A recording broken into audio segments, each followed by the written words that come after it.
आपल्या स्वयंपाकघरातलं आणि न्हाणीघरातलं सांडपाणी बऱ्याचदा घराबाहेर असंच सोडून दिलं जातं, जिथून ते वाटेल तिथे वाहत जात कुठेही जमा होतं.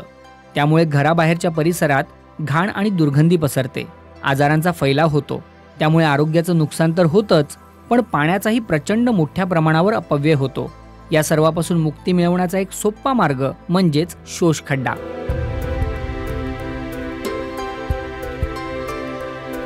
हा शोषखड्डा पाण्यातल्या अशुद्धी साफ करून पाण्याला परत जमिनीत सोडतं. त्यामुळे जमिनीतील पाण्याची पातळी तशीच टिकून राहते.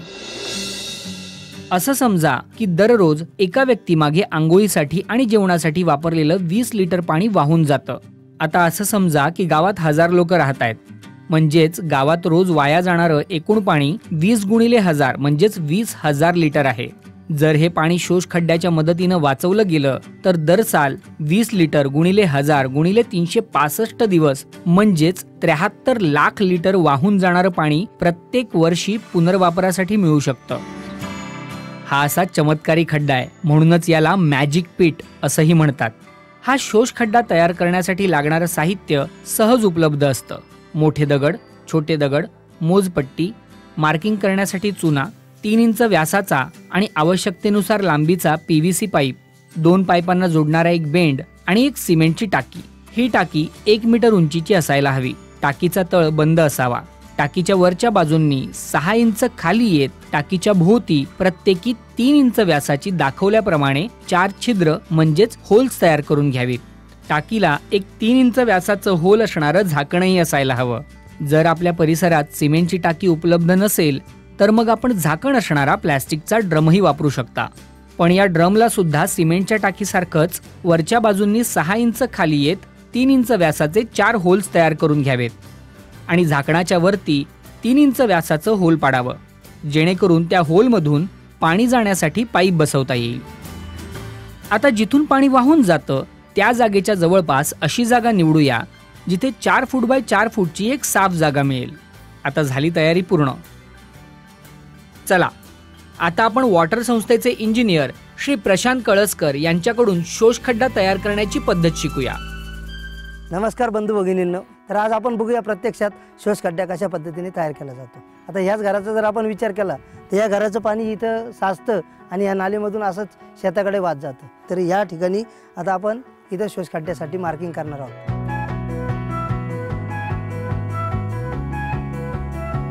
4 फूट लांब आणि 4 फूट रुंद अशा पद्धतीचं आपण आखणी केलेली आहे. आता हा खड्डा आपण खोदणार आहोत. 4 फूट खोल आपल्याला हा खड्डा खोदायचा आहे.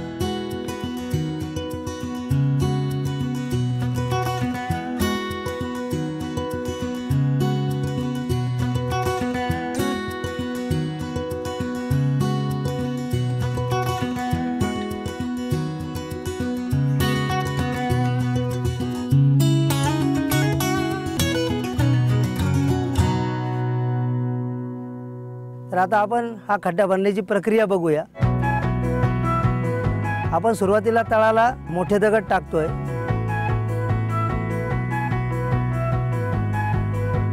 त्याच्यानंतर आपण जी सिमेंटची टाकी आहे ती आपल्याला बरोबर या खड्ड्याच्या मध्यभागी उभी करायची आहे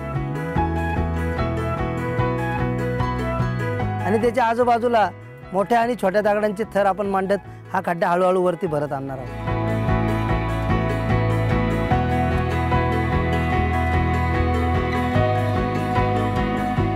टाकीची जी उंची आहे तिथपर्यंत आपण आता दगड भरत आणलेले आहे. तत्पूर्वी आपण एक काळजी घ्यायची याच्यामध्ये की त्याचे जे होल आहेत तिथं बाजूला पोकळे राहिले अशा पद्धतीने थोडीशी दगडाची रचना करायची आहे, जेणेकरून पाणी सहजपणे टाकीच्या बाहेर वाहून जाऊ शकते. त्याच्यानंतर या टाकीचे जे झाकण आहे ते झाकण आपण त्याच्यावरती ठेवणार आहे आणि आपलं जे पाणी वाहून येत होतं जे आपण उघड्यावरती सोडत होतो तर तिथं आपण PVC पाईप जोडणार आहोत.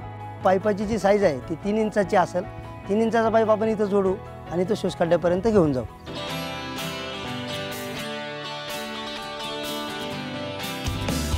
आपल्याला जेवढा आवश्यक पाईप आहे तेवढा आपण आता कापून घेतला आहे. आता हा पाईप आपल्याला जोडायचा आहे, तर त्याच्यासाठी उतारानुसार आपल्याला थोडासा ढाळ द्यावा लागेल पाणी येण्यासाठी. तर त्यासाठी एक छोटा चर घेणार आहोत आपण आणि त्या चरामध्ये हा पाईप गाडणार आहोत, जेणेकरून पाईपाचं नुकसान होणार नाही आणि पाईप सुरक्षित राहील.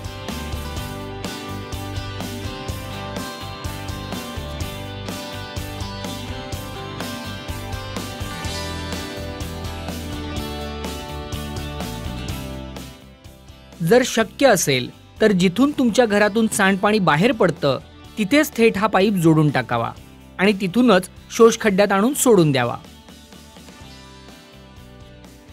पाईप लावून झाला की तो मातीने व्यवस्थित झाकून घ्यावा, ज्यामुळे पाईप जागेवरून सरकणार नाही आणि तुटण्यापासून त्याचा बचाव होईल. आपला पाईप बुजून पूर्ण झालेला आहे. आता राहिलेला जो खड्डा आहे तो आपण छोट्या दगडांनी भरणार आहोत आणि त्याच्यानंतर त्याच्यावरती माती टाकणार आहोत. अशा पद्धतीने आपलं शोषखड्ड्याचं काम पूर्ण होईल. आता स्वयंपाकघर आणि न्हाणीघरातून वाहून जाणारं पाणी पाईपाच्या मदतीनं शोषखड्ड्यात आणलं जाईल. पाण्यातल्या अशुद्धी टाकीच्या तळाला जमा होतील आणि बाकीचं पाणी टाकीला असणाऱ्या होल्समधनं बाहेर येईल, गाळलं जाईल आणि पुन्हा जमिनीत झिरपलं जाऊन स्वच्छ पाण्याचा स्तर वाढवेल. आणि आपल्या घरातून वाहून गेलेलं पाणी शोषखड्ड्यामुळे पुन्हा आपल्यालाच वापरायला मिळू शकतं. हा शोषखड्डा तयार करणं सोपं तर आहेच, पण सरकार याच्यासाठी संपूर्ण अनुदानही देतं.